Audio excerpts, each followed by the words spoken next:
coup aujourd'hui je voudrais te parler d'un nouveau livre que j'ai lu quand j'étais ado et qui m'a beaucoup marqué.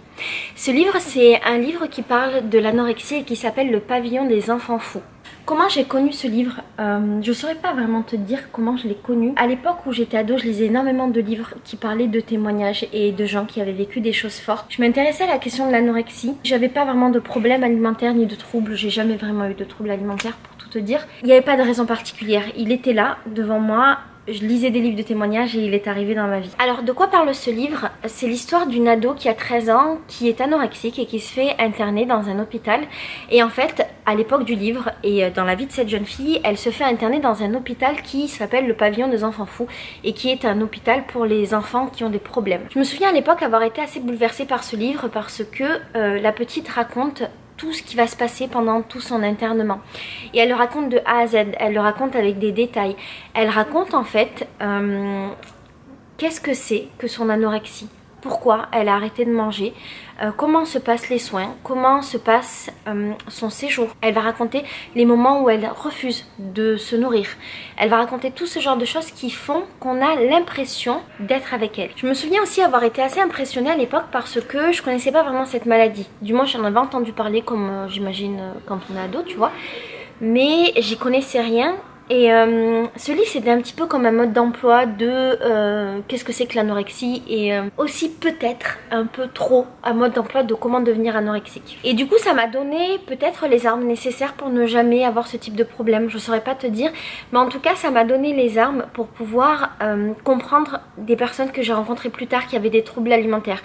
Et je me souviens par exemple d'une amie que j'ai rencontrée des années plus tard et qui m'avait raconté son anorexie et je me souviens d'avoir réussi plus ou moins à être empathique parce que j'avais lu ce livre et que j'avais la sensation soit de l'avoir déjà vécu, soit d'avoir déjà eu une amie qui l'avait vécu, tu vois. Ce livre il m'a permis de ne jamais être jugeante sur cette maladie. Ce qui m'a touchée en fait dans le Pavillon des enfants fous, c'est qu'on a affaire à une jeune fille qui refuse le monde dans lequel elle est, qui refuse le monde qu'on lui propose. Et ça c'est une problématique qu'on retrouve souvent chez les adolescents, tu vois, qui sont en crise d'adolescence. Ils refusent ce monde. Et j'ai la sensation que quand t'es ado, t'as plusieurs manières de l'exprimer. Alors ça peut bien se passer. Tu peux décider de ne pas le refuser, mais quand tu le refuses, tu peux décider de le refuser de diverses manières. Par exemple, dans la relation conflictuelle que tu vas avoir avec tes parents, tu peux par exemple tester des drogues ou l'alcool. Tu peux tomber dans l'anorexie, tu peux tomber dans des excès. Et ce livre-là, voilà, il parle de la manière dont cette jeune fille-là a trouvé pour exprimer ce mal de vivre. Et la manière dont elle a dit, ben moi, je ne veux pas de ce qu'on me propose. Ce qui est intéressant dans ce livre et aussi ce pourquoi il faut prendre du recul par rapport au livre, c'est que la jeune fille en fait elle nous parle de son séjour à l'hôpital avec ses yeux à elle. Et donc tout ce dont elle va parler, comme par exemple parfois la violence des soignants, la violence du milieu hospitalier, tout ça elle le fait avec ses yeux. Alors ça veut pas dire que c'est pas vrai, ça veut dire simplement que c'est un petit peu orienté. Et que du coup peut-être qu'elle le voit comme ça, qu'elle le vit comme ça, mais que ce n'est pas à 100% la réalité. Donc dans ce sens, il faut quand même prendre un certain recul par rapport au livre et par rapport à l'expérience de cette jeune fille. Là où je resterai un tout petit peu mitigée aussi par rapport au livre, c'est que de mon souvenir, cette jeune fille, elle est très intelligente. Et elle comprend les règles de son hospitalisation et elle comprend qu'il lui suffit juste de grossir pour pouvoir partir. Et elle y arrive, tu vois. Elle comprend qu'il faut manger et que là, elle pourra quitter l'hôpital. Et ce qui est un tout petit peu dérangeant, c'est qu'il n'y a pas le recul nécessaire pour comprendre qu'est-ce qui s'est passé dans sa tête.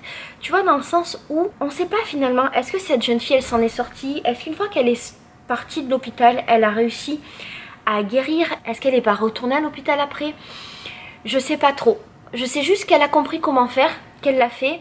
Et tu vois, il manque cette étape-là. La question que je me suis posée aussi, c'était est-ce que le système de santé a évolué depuis ce livre-là? Parce que le livre quand même il date, je crois qu'il est des années 90-2000. Est-ce que le système de santé a évolué? Parce qu'en fait finalement c'était un petit peu étonnant que cette petite ne soit pas placée dans une unité spécialisée. Mais en même temps, est-ce que ça existait à l'époque des unités spécialisées pour les jeunes qui refusent de se nourrir? Je saurais pas dire. Donc ça serait peut-être intéressant de maintenant le mettre en parallèle avec ce qui se fait maintenant. Donc ce serait peut-être intéressant de voir comment ça se passe maintenant dans ces cas-là. Quand je regardais un petit peu les avis à droite à gauche par rapport à ce livre, j'ai lu beaucoup de commentaires de mamans qui disaient que ce livre était dangereux parce que, comme j'ai dit un petit peu plus tôt, C'est un livre qui donne un mode d'emploi de l'anorexie. Alors, est-ce que ce livre est dangereux? Je crois pas, moi. Tu vois, j'ai pas cette image-là du tout. En tout cas, moi qui étais jeune, quand je l'ai lu, je l'ai pas trouvé dangereux, bien au contraire. Je l'ai trouvé très intéressant, formateur. Et je crois que je le mettrais entre les mains justement d'une jeune fille. Et si jamais j'avais une jeune fille qui avait un trouble alimentaire, peut-être que je le mettrais entre les mains.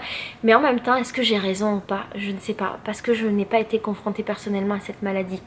Donc j'ai pas vraiment la réponse. Du coup, si toi t'es amené à lire ce livre, je serais vraiment curieuse que tu me dises ce que t'en as pensé. Que tu sois un ado, un adulte, que tu sois une maman. Que tu me dises si tu trouves que ce livre est dangereux ou pas, si tu trouves que ce livre est finalement un mode d'emploi pour l'anorexie, si tu trouves que ce livre est un peu périmé, si ça a évolué. Si jamais tu as été confrontée à cette maladie, je serais très curieuse aussi que tu me donnes ton avis sur le bouquin. Alors à qui je le conseille du coup? Eh ben je sais pas, je t'avouerai, je crois que je le conseillerais aux jeunes qui s'intéressent à cette maladie pour une raison X ou Y. Je crois que je le conseillerais, et j'espère pas dire de bêtises, aux jeunes qui sont confrontés à cette maladie, qui peut-être trouveront des réponses à leurs questions, qui peut-être auront une manière d'avoir du recul sur leur propre vécu, sur leur propre maladie. J'espère de tout mon cœur que pour eux ce sera pas le fameux mode d'emploi à l'anorexie. Je crois que je le conseillerais aussi aux mamans qui vivent ça ou aux papas qui vivent ça et qui n'arrivent pas à avoir accès à leur enfant et à comprendre ce que vit leur enfant. Voilà, à qui je le conseillerais. En tout cas, c'est un livre qui m'a beaucoup marqué, qui a été important dans ma vie d'adolescente, et juste pour ça je te le conseillerais. Voilà, je te souhaite une très belle journée, une très belle vie, et j'espère de tout mon cœur que tu n'es pas malade, et si tu es malade, je te souhaite de t'en sortir et je te souhaite que ça aille mieux, vraiment. Je t'embrasse très très fort et je t'envoie tout mon